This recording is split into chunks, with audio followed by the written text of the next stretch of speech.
So hello guys, इस video में हम बात करने वाले हैं आज के स्मैकडाउन पे। आप मुझे पता है वीडियो लेट आ रही है, इसके लिए हम सर, लेकिन चलो स्टार्ट करते हैं। देखो, सबसे पहले तो आज हमें पता लग जाता है कोडी रोड्स का challenger for king of the ring जो पेपर व्यू होने वाला है उसके लिए। और वो चैलेंजर इंट्रोड्यूस करवाते हैं हमारे निकोल्डस। वो आते हैं, वो कहते हैं चल भाई बैकलैश तो हो गया, मैंने तेरा अगला ओपोनेंट भी सोच लिया है और वो ओपोनेंट है ये। जैसे ही वो ये बोलते हैं उसके बाद थीम म्यूजिक बजता है हमारे लोगन पॉल का। वो आते हैं रिंग में। अब वो यूनाइटेड स्टेट्स चैंपियन है, हमारे कोडी रोड्स अनडिस्प्यूटेड चैंपियन है, ऑब्वियस आते हैं। वो आते हैं, कोडी रोड्स कहते हैं कि भाई अच्छा तू है नया चैलेंजर। वो एक तरह से कहते हैं कि बढ़िया, चल एक बेल्ट होने से बढ़िया दो। जैसे ही वो ये बोलने लगते हैं वैसे ही हमारे कह देते हैं लोगन पॉल बीच में काट के चुप हो जा भाई, ना तो तेरी फीलिंग्स की मुझे परवाह है ना फैंस को परवाह है, चुप हो जा। वो अपने आप को गिराते हैं कि भाई मैं सुपरस्टार हूँ, मैं ये हूँ, मैंने ये करा है कंपनी में। जब से हम आए हैं दोनों साथ में, हमारा रेसलमेनिया डेब्यू हुआ था, रेसलमेनिया 38 की बात हो रही होती है। और काफ़ी ज़्यादा एक तरह से हमारे जो लोगन पॉल है वो कहते हैं कि भाई तू कुछ नहीं है, ये चैंपियन वर्सेस चैंपियन में मैं ही ग्रेटेस्ट चैंपियन हूँ, मेरा सबसे अच्छा रेन रहा है अभी तक। इस तरह से हमारे लोगन पॉल थोड़ा मॉक करने की कोशिश करते हैं।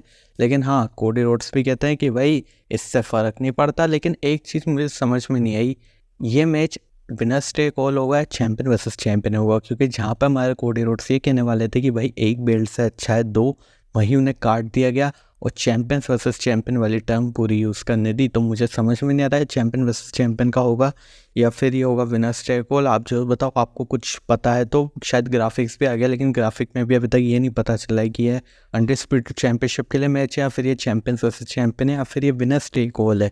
तो जल्दी से मुझे बता दो। तो हाँ, फिलहाल इनका सेगमेंट इतना ही रहता है कि भाई लोगन पॉल है नए चैलेंजर और बाकी थोड़ी बेइज्जतियाँ तो होती हैं दोनों के आपस में। इसके बाद एक मैच होता है नाओमी वर्सेस नाया जैक्स का, किंग ऑफ द रिंग के टूर्नामेंट के लिए होता है, क्वीन ऑफ द रिंग के टूर्नामेंट के लिए होता है, जिसमें हमारी नाया जैक्स जीत जाती है। उसके बाद एक और मैच होता है बैरन कॉर्बिन वर्सेस कार्मेलो हेस, जो मैच कार्मेलो हेस जीत जाते हैं। इसके बाद एक और मैच होता है बियांका ब्लेयर वर्सेस कैंडिस लेयर, जिसमें बियांका ब्लेयर जीत जाती है। इसके बाद एक मैच और होता है, वैसे मैं बता देता हूँ, मैच होता बाद में लेकिन अभी बता के ख़त्म करता हूँ। वो होता है हमारी Z Kargil versus Piper Avon के बीच में। हाँ, शायद सही नाम प्रोनाउंस कर रहा हूँ मैंने, आई एम श्योर। ये मैच होता है जिसमें हमारी जीत जाती है जेड कारगिल और वो भी आगे प्रोग्रेस कर चुकी हैं। मतलब बियांका ब्लेयर जेड कारगिल शायद में भी बिड़ सकती हैं queen of the ring tournament के लिए।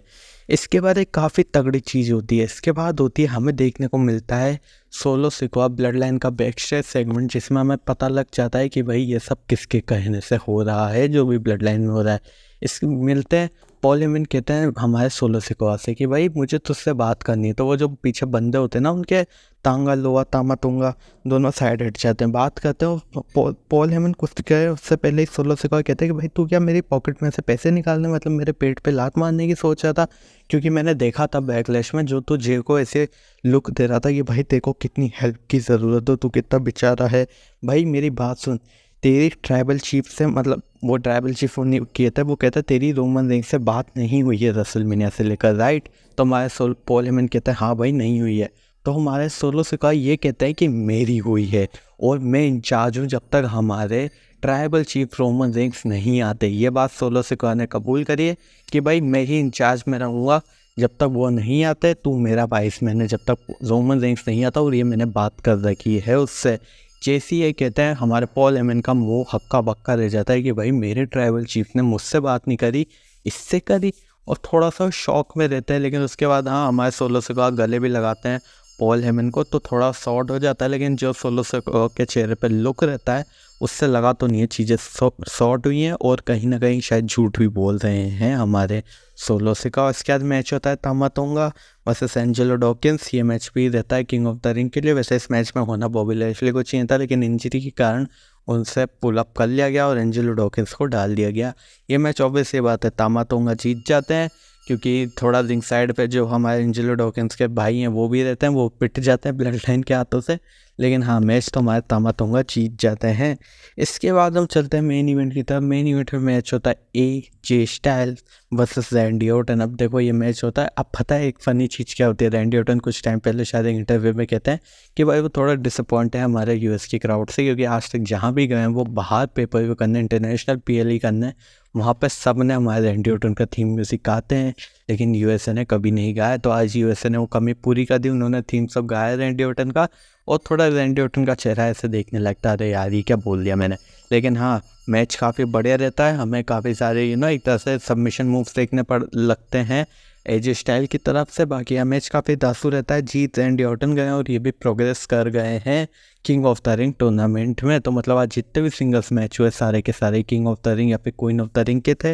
लेकिन हाँ, ट्राइबल चीफ का पता लगना आज का की पॉइंट था, और मैं कहूँगा कोडी रोड्स का नया चैलेंजर भी मिल चुका है लोगन पॉल। तो देखना इंटरेस्टिंग होगा कि भाई किस तरह से स्टोरी बिल्डअप करते हैं। तो हाँ, आज की यही थी वीडियो, पसंद लाइक करना, शेयर करना, सब्सक्राइब करना। मिलता हूँ next video. Thanks for watching, bye bye, take care, sayonara।